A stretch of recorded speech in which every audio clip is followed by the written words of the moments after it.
RV और निखिल एक ही मोहल्ले में रहते थे। दोनों के आर्थिक और सामाजिक स्तर में जमीन आसमान का अंतर था, पर हम उम्र होने के कारण उनमें गहरी दोस्ती थी। आरवी शहर के सबसे अच्छे और महंगे स्कूल में पढ़ती थी, जबकि निखिल पास के ही एक सरकारी स्कूल में पढ़ता था।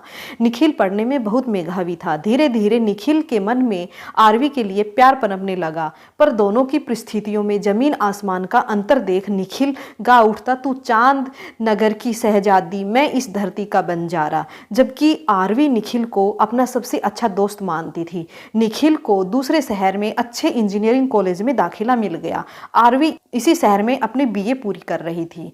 निखिल आरवी को खत जरूर लिखता और हर बार यही लिखता, याद आ रही है तेरी। आरवी भी कभी कभी खत लिखती, पर वो तो निखिल को अपना दोस्त ही मानती थी। अब उसके और भी कई दोस्त थे, वह अपनी दुनिया में खुश थी। एक दिन आरवी के पापा ने कहा कि कल तुम्हें लड़के वाले देखने आ रहे हैं। आरवी की छोटी बहन ने उसे चिढ़ाने लगी। अगले दिन एक बहुत बड़े व्यापारी अपने बेटे के साथ आरवी को देखने आए। आरवी को देखते ही विवेक ने हाँ कर दी। विवेक से मिल आरवी भी चहक उठी और शादी के लिए हाँ कर दी।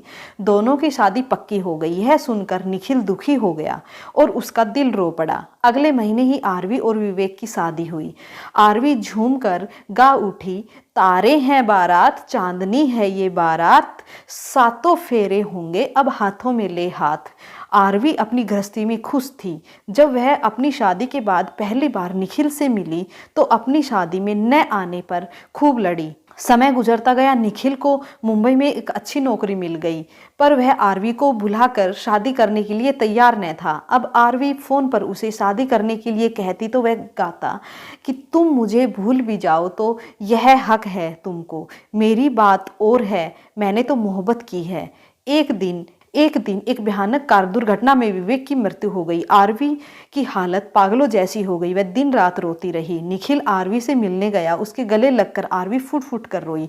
समय सबसे बड़ा मरहम होता है जो हर घाव को भर देता है। आरवी भी सदमे से बाहर आने लगी थी, फिर भी कभी कभी अकेले में रोती थी। विवेक को गए 2 साल हो चुके थे। आरवी भी अपने आप में संभल चुकी थी। आरवी के पिता ने अब उसे दूसरी शादी करने के लिए कहा। आरवी बोली, मैं विवेक की यादों के सहारे जिंदगी निकाल लूंगी।